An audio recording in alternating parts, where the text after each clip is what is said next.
Tolee, akkam jirtu kabajamtoota hordoftoota Oromiyaa Education TV. Har'a kan nuti wajjin ilaallu quantum numbers kan jedhu keemistirii kutaa 11ffaa jechuudha. Amma xumuraatti nu wajjin ta'an affeerraa keenyadha.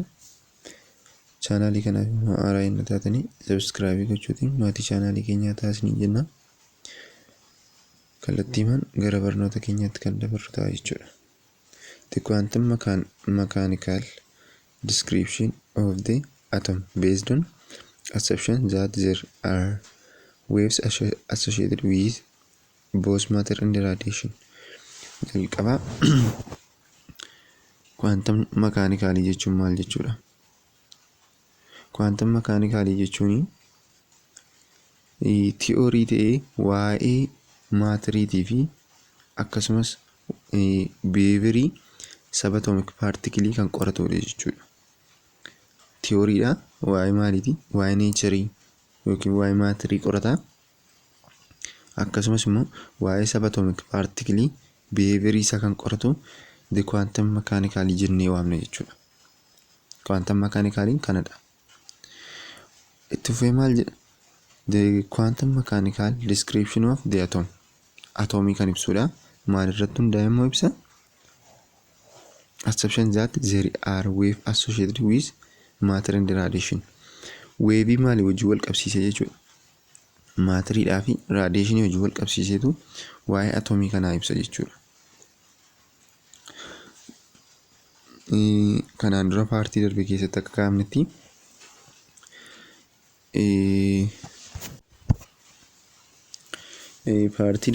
akkuma wajjin ilaalle jechuudha. Enerjiin tokko yookiin maateriin weebii fakkaachuu dandeessi, akkasumas immoo paartikilii fakkaachuu dandeessanii wajjin ilaallee turre jechuudha. Kanaaf maal irratti hundoofte egaa quantum mechanical kan jennu weebii maal wajjin wal qabsiisee maaterii fi radiation wajjin wal qabsiisee jechuudha kan inni nu ibsu. The mathematical description of such wave provides information about the energy of electron and their position. Kun immoo bifa mathematicaliitiin yookiin quantum numberiin bifa mathematicaliitiin yookiin bifa herregaatiin energy electronii tokko akkasumas position isaati kan nu ibsu jechuudha. Position electronii tokko akkasumas energy electronichaa nu ibsa jechuudha. Maaltu mathematical description of quantum mechanical jechuudha. Erwin Schrödinger 1927 suggests that an electron or any other particle exhibiting wave-like property can be described by mathematical equation called wave function, denoted by Greek letter C or this symbol. Maal jedha? Erwin Schrödinger kan jedhamu bara 1927 keessa saayintistiin kun jechuudha. Elektirooniin yookiin immoo paartikiliin weevlaakii fakkaatanii mathematical equationiidhaan ibsamuu danda'u. Innis kan maal jedhu wave function kan jedhamu ibsamuu danda'u jedhe.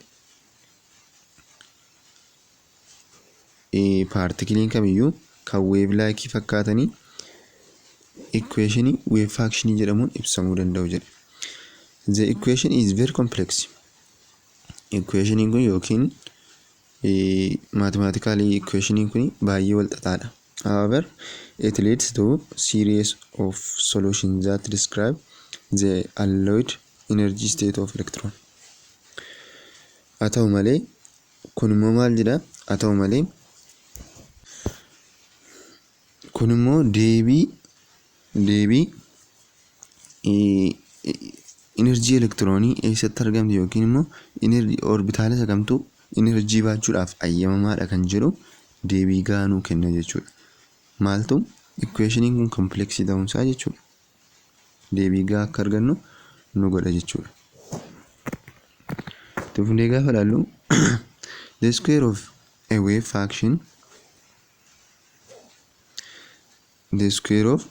function gives the probability of finding an electron in certain region of space. Wave function yoo square goone probability electronii keessatti argamti regionii keessatti kam keessatti argamti bakka jedhutu probability isaa nuu kenna jechuudha. Tilmaama isaa jechuudha.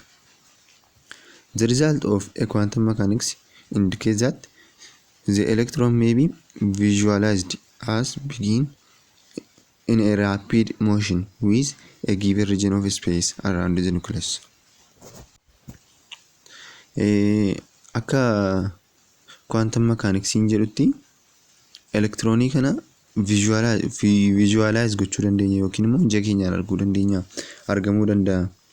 Kunis immoo rapid motionidha. Gaafa isheen sochootu sana space ta'e tokko keessa yookiin immoo erga wave actionidhaan arganne booddee bakka ishee yookiin probability region ishee jechuudha. Erga arganne booddee bakka ishee sanatti immoo region keessatti tilmaamamte sana achirratti visualize gochuu dandeenya yookiin immoo ija keenyaan arguu dandeenya jedha, argamuu dandeessi jedha. Also we cannot determine the precise position of electron. Garuu maal jedha haa ta'u malee bakka position electronii sana iddoo kana jennee kaa'uu hin dandeenyu. The probability of the electron being at a defined location can be calculated. Yeroo kanatti bakka shakkinu probability region jechuudha kan electronii sana calculate gochuu ni dandeenya location isaa sana jechuudha. The region in which an electron is most likely found be called an orbital. Iddoo electroniin baay'eetu argama jedhamee yaadamu eessadha? Orbitaalidha jechuudha. Orbitaalirra electroniin baay'eedhaan argamti jedhamee yaadama jechuudha. The electron may occupy anywhere within an orbital at the instant in time. Electroniin iddoo kamiiniyyuu occupy gochuu dandeessi yookiin qabachuu dandeessi. Kunis sa'aatii kamiif? Instantidha yookiin sa'aatii murtaa'e tokkoof jechuudha. Yeroo muraasa taate tokkoof electronii bakka qabachuu dandeessi jechuudha. So an electron can be considered as a particle that can rapidly move from place to place. Kanaafiyyuu electroniin amala akkamii akkasiin qabduutti fudhatama? Particle akkasiin qabduutti fudhatama. Kunimmoo sababiin isaa maaliif? Rapid motion iddoo tokko gara iddoo biraatti waan gootuuf jechuudha. Yookiin immoo baay'ee speedii guddaatiin kan ta'e sochii speedii guddaa qabu yookiin ariitii guddaa qabuun bakka tokkoo gara bakka biraatti sababii sochootuu fi akka particleetti considerii goone jechuudha. Behaving like an electron cloud whose density varies with the orbital. Kanaaf egaa electronii kana akka maalitti kan nuti fudhannu? Akka duumessaatti, akka cloudiitti jechuudha kan nuti fudhannu. Kanaaf behavior electronii tokko kan nuti ittiin fudhannu electron cloudidha jechuudha. Kunis immoo orbitaala garaagaraa irratti density yookiin rukina garaagaraa kan qabudha. Density garaagaraa irratti rukina garaagaraa kan qabudha jechuudha.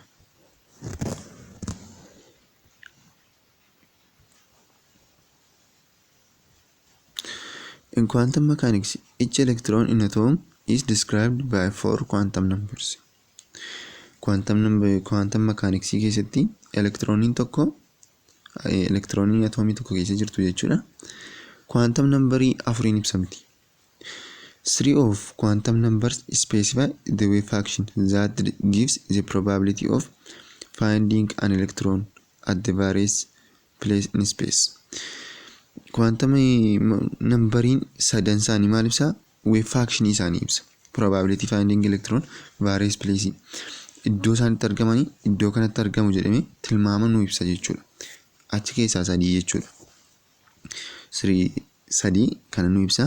Therefore one is used to describe spin or magnetic property of electrons that occupy the orbitals. Inni afuraffaan immoo magnetic property amala magneetummaa qabamuun qabu electroniin jedheetu nu ibsa jechuudha. Sadii maal ibsa? Wave action bakka argama electroniin nu ibsa. Tokkommoo achi keessaa magnetic property amala magneetummaa qabamuun qabu electroniin jedhee nu ibsa jechuudha. Therefore quantum number are egaa akkuma gubbaatti kaafnee turre yookiin akkasitti kaasnee turre quantum mechanics'n kuni wantoota gurguddoo afur keessaa qaba. Isaanii wajjin ilaalla jechuudha.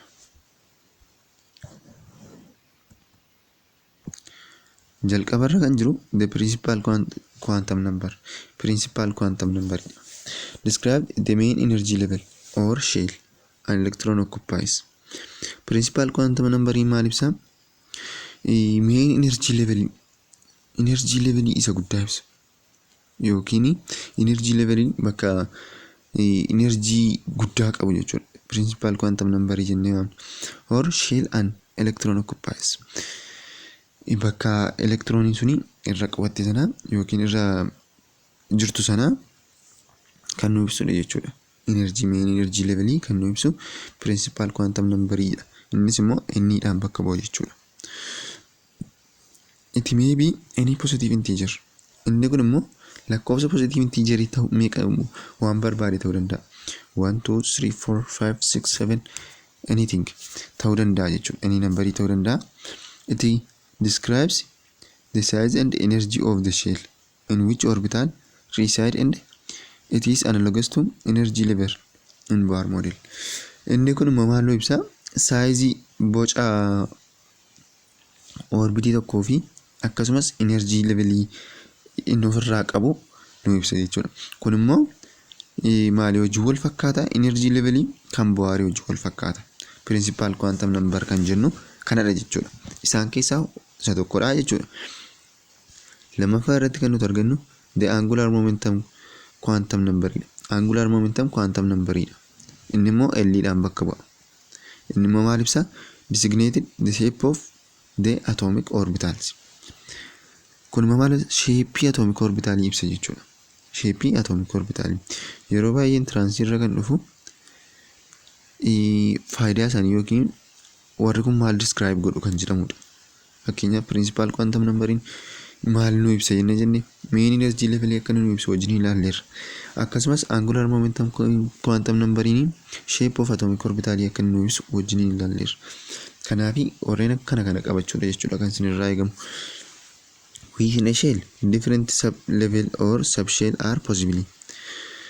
Shell irratti sub-level yookiin sub-shell garagaraatu jira. Each with characteristic shape. Kun immoo maal qabu? Amala shape garagaraa qabu. Tokkoon isaanii kan mataa isaanii qabu. Akkasumas amala sub-level fi sub-shell garagaraa qabu jechuudha. It takes value from 0 to n-1. Kun immoo fakkeenyaaf asirratti n tokko ta'uu danda'a, 2 ta'uu danda'a, 3 ta'uu danda'a, 4 ta'uu danda'a jenne. The angular momentum quantum number immoo maal ta'uu danda'a? 0 dha. Fakkeenyaaf n keenya 3 nuu kenname jennee maal ta'uu danda'a? 0 1 2 ta'uu danda'a jechuudha. Garuu maal ta'uu danda'u? 3 ta'uu danda'u. Kana ta'a jechuudha. The angular momentum quantum number kana ta'uu danda'a. Value isaa yeroo baay'ee transit irra immoo bifa kanaan ni gaafata. Inni keessanii 5 ni kenne. What is possible value of the angular momentum of quantum number jedhee sin gaafachuu danda'a. Kanaafi yenna 5 ta'ee 0 dhaa ka'ee hanga 4tti kan jiru maal keenya jechuudha? Gatii L yookiin the angular momentum of quantum number keenya nu ta'a jechuudha. Haala kanaan qabachuudha qabdu jechuudha. Orbital of the same n or the principal quantum number but different L are said to belong different subshell. Fakkeenyaaf gatii inni wal qixa qabu ta'ee orbitaalonni lama yookiin subshellii lama gatii inni wal qixa qabu. Fakkeenyaaf kunis 5 qaba, inni kan biraanis 5 qaba jenne ta'e gatii inni keenya 5 qabu jenne ta'e garuu immoo gatii L keenyaatiin adda adda yenna ta'anii maal ta'uu isaanii nutti agarsiisa? Subshellii garagaraa qabaachuu isaanii nutti agarsiisa jechuudha. Gatii N-tiin wal fakkaataa ta'anii gatii N-tiin wal fakkaataa ta'anii gatii L-tiin garagara yenna ta'anii maal nutti agarsiisa? Different subshellii qabaachuu isaanii nutti agarsiisa jechuudha. Itti fufee maal jedha? It is also called azimuthal quantum number. kanaan maal jennee waamuu dandeenya? Gatii L kanaa yookiin angular momentum quantum number kanaanii azimutal quantum number jennee waamuu dandeenya jechuudha. Yookiin immoo subsidiary quantum number jennee waamuu ni dandeenya jechuudha. A given energy level n has n square total number of orbital. Fakkeenyaaf kan nu kenname quantum numberiin keenya shayyannatee orbitaala meeqa qaba jechuudha. 5 square goona total orbital inni qabu 5 square dhaan arganna. Innis meeqadha? 25 jechuudha. Kana jechuun atomiin suni orbitaala 25 of keessaa qaba jechuudha. Maaliif quantum numberii 5 qabaate jennaani? Atomic orbital meeqa qaba jechuudha? 25 qaba jechuudha. Total isaa jechuudha. Total number of orbital meeqa qabaachuu danda'a? 25 jechuudha. For example, in n is equal to 4, L has 0, 1, 2 and 3. Akkuma gubbaatti isinii kaasee ture. Number of quantum number afur qabata jennaan azimutal quantum number isaa maal ta'a? 0 dha. 1, 2 yookiin 3 ta'a jechuudha. Garuu 4 ta'uu hin danda'u jechuudha. Each value of L corresponding to orbital level and an orbital shape. L tokko gatiin L tokko maaliin kan inni ibsamu? Maaliin kan inni ibsamu? Orbital level fi orbital shape dhaani correspond ta'a jechuudha. Itti fufee maal jedha? Correspond isaa nu kaa'eera.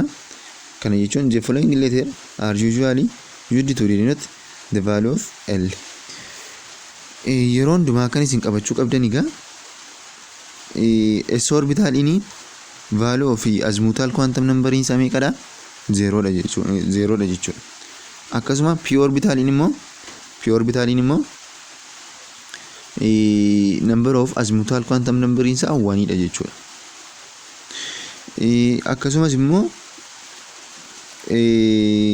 kan dn fudhanne 2 kan fi 3 jechuudha. Haaluma kanaan kan itti fufuu ta'a jechuudha warreen kaanis. Kanaafi warreen kana qabachuu qabdu jechuudha.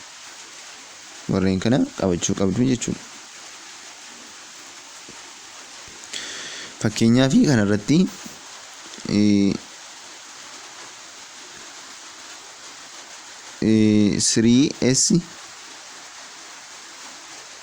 3s square jedhee innis ni kenne. What is value of azimutal quantum number jedhee innis ni gaafate. Gatii s tiin deebistu jechuudha. Gatiin s meeqadha? 0 dha. Kanaafi azimutal quantum number isaa maal ta'a? 0 ta'a jechuudha. Yoo 3p square jedhee sin gaafate gatii p tiin deebistu jechuudha. Maaloo azimutal quantum number yookiin gatii l jechuudha. Gatii n keenya immoo meeqaan deebisna? Isa coefficient p bukkee jiruun deebisna. Inni immoo maal ta'a? Gatii n keenya ta'a. Meeqa jechuudha? Gatiin n keenya 3 ta'a jechuudha. Gatiin l keenya immoo isa p tiin yookiin p ta'uu danda'a, s ta'uu danda'a, d ta'uu danda'a, f ta'uu danda'a. Gatii isaatiin deebisna jechuudha. Kanaaf p nasitti meeqa bakka bu'a jechuudha? Tokko bakka bu'a jechuudha. Atuu d ta'eeti gatiin l keenya meeqa ta'a? 2 ta'a jechuudha. Kanaaf isee kanas qabachuu qabdu. Itti fufee maal jedha? Fakkeenya nu kenneera example 1.9 what do 4 and d represent in 4 dha. Akkuma nammas ni kaasaa ture 4 maal ibsa, d immoo maal ibsa jedha. Kanaafi 4 asitti kan ibsu gatii n keenya meeqa jechuudha? 4 dha jechuudha. d keenya immoo maal ibsa? Azimutal quantum number nu ibsa yookiin immoo l nu ibsa. l keenya asitti meeqa jechuudha? 2 jechuudha. Maaliif iddoo d meeqa bu'uu danda'a waanta ta'eef 2tu bu'a waanta ta'eef jechuudha. Itti fufee maal jedha? The magnetic quantum number ml. Inni silaa n dhaan bakka bu'a inni jalqaba yookiin quantum numberiin inni lammaffaan azimutal quantum numberiin immoo l dhaan bakka bu'a. Inni sadaffaan immoo the magnetic quantum number dha jechuudha. Also called orbital orientation quantum number jennee waamna. It has integral value between minus L and L including 0. Kun immoo gatiin isaa isaan keessatti minus L dhaa gara amma L ti jechuudha. Akkasumas 0 of keessatti hin qabata jechuudha. 0 of keessatti hin qabata jechuudha. Fakkeenyaaf gatiin L keenya shayyana nu kenne minus 5 up to 5 hidha jechuudha. Maal of keessatti qabate? 0 of keessatti qabate. Minus 5 minus 4 minus 3 minus 2 minus 1 0 1 2 3 4 5 ammasitti jechuudha kan inni ta'uu danda'u. Kanaaf maal jennee waamna? Magnetic quantum number yookiin ml dhaan bakka buufna jechuudha. Kan nuti ittiin bakka buufnu ml dha jechuudha. Kanas qabachuu qabdu. The value of ml is related to orientation of orbital in space relatively to other orbital in the atom. Gatiin ml kun maali wajjin wal qabata? Orientation orbital wajjin wal qabata. Orientation orbital wajjin wal qabata jechuudha. Kunis orbitalonni kan biraan eessatti argamu relative isaanii wajjin wal qabata jechuudha. The number of possibly ml value or orbital for given L value is 12 plus 1 dha. Fakkeenyaa fi akkuma nama fakkeenya isinii fudhadheen gatiin L keenya shayyenna ta'e gatii ml keenya kamiin kalkuleessina? ml is equals to 12 plus 1 dha jechuudha. Kana jechuun 2 times 5 plus 1 goona jechuudha. Kunis maal ta'a? 10 plus 1 is equals to 11 ta'a jechuudha. 11 nuu ta'a jechuudha. Haala kanaantu arganna jechuudha ml keenya yookiin magnetic quantum number keenya jechuudha. Itti fufee afuraffaa fi dhuma maal jedha? The electron spin quantum number MSC. Inni kun maal nu ibsa? Spin yookiin magnetic property kan nu ibsudha jechuudha.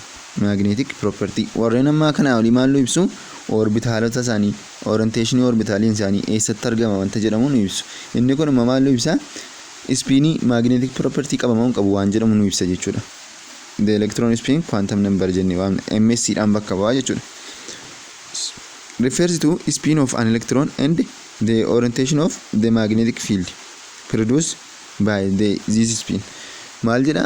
Spin of electron dha. Akkasumas kan inni itti refer nu godhu jechuudha. Spin of electron yookiin magnet of electron dha. The orientation of magnetic field produced by this spin. Akkuma kanaan dura isinitti himee ture magnetic field jechuun maal jechuu akka ta'e isinitti himeera. Paartii isan keessatti hojjedhe keessatti xaxanii magnetic field jechuun maal jechuudha kan jedhu ilaaluu dandeessu jechuudha. Egaa the electron spin quantum number kun maal nu ibsa? Orientation magnetic field irratti qabu nu ibsa jechuudha. Magnetic field irratti orientation inni qabu nu ibsa jechuudha. Kanas qabachuu qabdu. For every set of N, L and ML value, MS can be the value plus 1 over 2 or minus 1 over 2. Yeroo hundumaayyuu electron spin quantum number maal nu ibsa? Yookiin value isaa kana lamaan duwwaa ta'uu danda'a. MS gatii N, gatii L, gatii ML fi value N MS qabu tokkoon plus 1 over 2 dha. Plus 1 over 2 dha. Tokkoon immoo minus 1 over 2 dha jechuudha. Kan inni qabaachuu danda'u. Kanaan alatti hin qabu. Kun immoo maal ibsa? Yeroo hundumaa kan inni plus ta'u yoo achi ol galagaledha. Fakkeenyaaf orbitaala keessa ground state irratti gaafa ibsinu jechuudha. Haala kanaan ibsina. Elektirooniin haala kanaan ibsina yookiin immoo fakkeenyaaf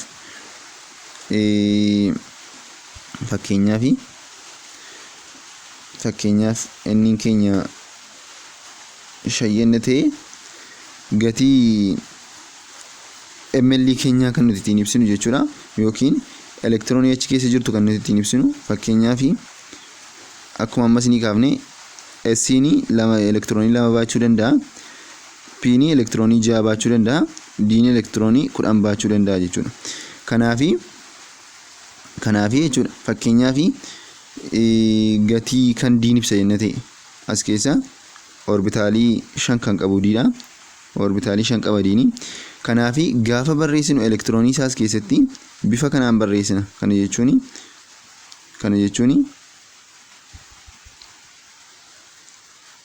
bifa kanaan barreessina jechuudha. Tokko immoo bukkeedhaan gadi galagalchina. Haala kanaan kan nuti barreessinu. Haala kanaan asis ne fakkeenyaaf haala kanaan kan nuti barreessinu. haala kanaan hunduma isaatiif iyyuu akkasitiin barreessina yoo elektiroonii 10 qabaate jechuudha. Garuu immoo pilaasii kan inni ta'u yeroo achi ol galagalu jechuudha. Yeroo achi ol galagalu pilaasii goonee fudhanna jechuudha. Yoo inni gadi galagale immoo negatiivii goonee fudhanna jechuudha. Kanaa jechuudha kan pilaasiif maayinasiin ms kan inni nu ibsu. Yeroo hundumaa gatii ml fi ms vaaluu 2 duwwaa qaba. Innis +1/2 akkasumas immoo -1/2 duwwaadha jechuudha kan inni qabaatu. Kana fakkaata fakkeenya wajjin ilaallu fakkeenya kana jechuudha. Example 1.10 what are the allowable value of quantum number those n is equal to 2 value of quantum number maalu gaafate value of quantum number nu gaafate jechuudha. Kana jechuun maal jechuudha? Maalu gaafate allowed quantum number nu gaafate allowed quantum number nu gaafate maal irratti n is equal to 2 irratti jechuudha. Kanaafi wajjin ilaallu solution isaa jechuudha. Yerootti kanatti yeroo hundumaa akkuma sila kaasnee turre n keenya fakkeenyaaf 3 yenna ta'e jennee gatiin l keenya immoo meeqa ta'a jennee 0 1 fi 2 ta'a jennee kanaafi fakkeenyaaf asitti gatiin l keenya 1 dha. Kanaaf gatiin l keenya maal ta'a 0 ta'a jechuudha. Maaliif n -1 dha waan ta'eef n -1 dha waan ta'eef 1 -1 ta'a jechuudha. 1 -1 immoo 0 ta'a waan ta'eef jechuudha. Kanaaf gatiin l keenya yookiin possible value of l keenya 0 ta'a jechuudha. Yerootti kanatti immoo akkuma silas ni kaasee ture gatii n keenya fuulduratti barreessine 1s goona. S kun asii maal nu hima? Gatii l keenya nu hima. L keenya sitti 0 dha. Kanaaf asiis kan nuti qabnu 0 dha. S keenya 0 bakka bu'a. Kanaaf 1s ta'a jechuudha. Asitti immoo 1 keenya maal nu ibsa? 1 keenya asii maal nu ibsa? Gatii n keenya nu ibsa jechuudha. Gatii n keenya nu ibsa. Akkasumas immoo gaafa gatiin l 2 ta'u immoo yenna ilaaltanii asii jechuudha. Gaafa gatiin inni 2 ta'u ammas possible value of l keenya waan 2 ta'uu danda'a. Fakkeenyaaf gatiin inni 2 yenna ta'e 0,1 ta'a jechuudha. 0,1 ta'uu danda'a. Kanaaf al tokko s irraa kan qabnu maal ta'a? Sababiin isaa gatiin l asii 0 dha. 0 immoo gatii l tiif maal bakka bu'a? S bakka bu'a jennee irraa wanta ta'eef jechuudha. Finnee 2 kanas barreessina. 2 kun gatii n bakka bu'a. Kanaaf 0 immoo gatii s bakka bu'a. 2s ta'a jechuudha al tokko. Kan biraan immoo gatiin l keenya 1 ta'uu danda'a. Koomaa jennee yeroo 2 jechuudha. 2p jechuu dandeenya jechuudha. 2p jechuu dandeenya. P keenyas 1 bakka bu'a wanta ta'eef. Asirraa akkuma argaa jirtan jechuudha. Yerootti kanatti vaaluun ml immoo meeqa ta'a? 0 ta'a. Maaliif gatiin l keenya 0 wanta ta'eef akkuma sila kaafne gatiin ml keenya immoo yeroo hundumaayyuu -L2 positive l jennee wanta ta'eef jechuudha. Kanaaf asittis gatiin l keenya 0 ta'a. Asitti immoo possible 3 qaba jechuudha. Maaliif akkuma argammaa kaasaa turre jechuudha. Asitti gatiin l keenya 1 dha. Possible value of ml immoo -1/2 positive 1 ta'a jechuudha. 0 dabalatee jechuudha. Kanaaf -1 0 fi positive 1 ta'a jechuudha. Haala kanaanii jechuudha. Isinii ifaadha jedhee yaada. Itti fufee gatii ms keenya yeroo hundumaa plus or minus dha kan inni qabaatu. Plus yookiin minus 1/2 plus or minus 1/2 ta'a jechuudha. Gatiin hundumti isaanii jechuudha. Asitti kan isin qabachuu qabdanii electron capacity of subshell electronii maaliin ibsina? Electron capacity subshelliin tokko electronii hammamii baachuu danda'a jennee kan nuti ibsinu 4l plus 2 dha jechuudha. Kana qabachuu qabdu tiraansiirra meebiin dhufa. 4L plus 2dhaanii maal keenya arganna jechuudha. Electron capacity of subshellii keenya arganna jechuudha.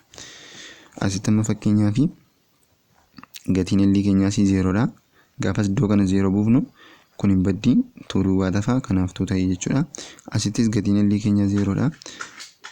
Gaafa finnee bakka buusnu iddoo kana kun 0 ta'a. Kanaaf 2 duwwaa tafa jechuudha. Asii immoo 1dha. Gaafa bakka buufnu 4 times 1 4 ta'a. 4 plus 2 immoo 6 ta'a jechuudha. Akkuma asirraa argaa jirtanii asirraa akkuma argaa jirtan jechuudha. Itti fufee immoo electron capacity of electron immoo maaliin ibsina? Sheeliin tokko inni kun kan subshelliiti.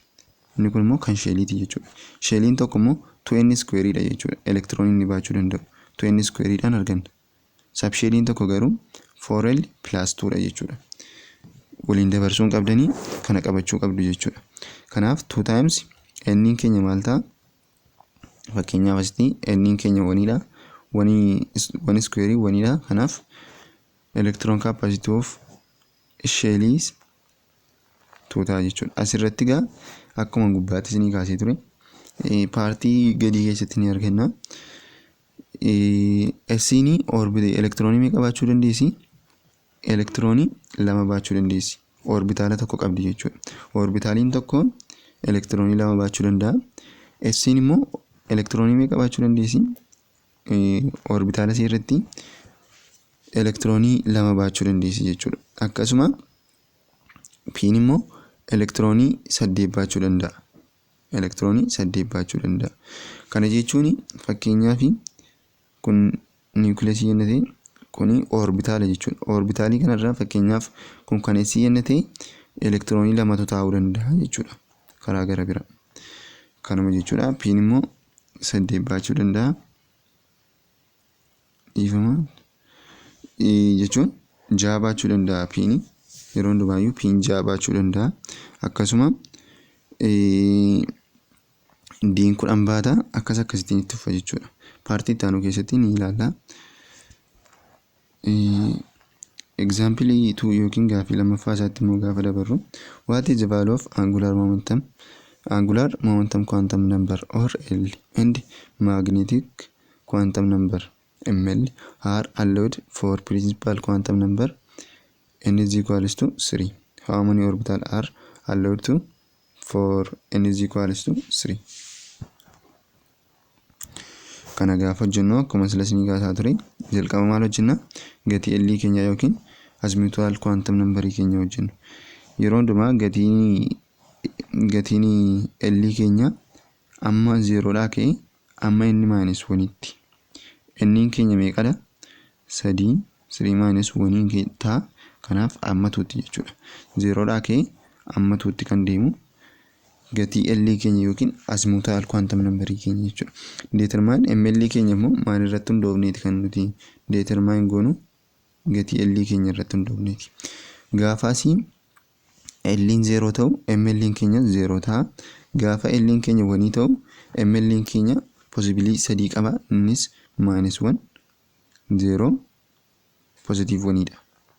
Akkasuma gatiin yeroo L keenya 2 ta'u immoo ML keenya possibility 5 qabaata jechuudha. Kunis -2 -1 0 plus 1 fi positive 2dha jechuudha. Number of orbitaliin keenya kan nuti ittiin argannu n square dha. Akkuma sila isinii kaasee ture n square dha. Kanaaf n keenya 3 square maal ta'a jechuudha? 9 jechuudha. Kun number of orbitalii keenya karaa ittiin argannudha jechuudha. Orbitaalonni kun immoo warreen kana bakka bu'u jechuudha. 3s orbitaalii tokkoffaadha. 3p orbitaala lammaffaadha. 3d's orbitaala sadaffaa ta'a jechuudha. Kanaaf walitti orbitaala meeqatu jira? Orbitaala 9tu jira jechuudha walitti. Akkuma argammaa isinii kaasee p'n orbitaalii 3 qaba. Orbitaalii 3 qaba taanaan orbitaaliin tokko immoo elektiroonii 2 baachuu danda'a. Kanaaf elektiroonii 6 baata jechuudha. Orbitaalii kana keessa elektiroonii 2 ta'a. Kana keessa elektiroonii 2, kana keessa elektiroonii 2 ta'a jechuudha. Kanaaf elektiroonii 6 baachuu danda'a jechuudha. Akkasuma D'n immoo orbitaala 5 qaba. Orbitaala 5 qaba taanaan immoo elektiroonii 10 baachuu danda'a jechuudha. Kuni S'n orbitaalii tokko qabdi. Elektiroonii meeqa baachuu dandeessi jechuudha? Elektiroonii 2 baachuu dandeessi jechuudha. Haala kanaan hubachuu ni dandeessu. Amma paartii biraatii walitti deebinutti nagaan turaa isiniin jenna. Paartii itti aanuun immoo shape of atomic orbitalii wanta jedhamu wajjin ilaalla jechuudha. Waan na wajjin turtaniif baay'ee guddisee isin galateeffadha. Thank you.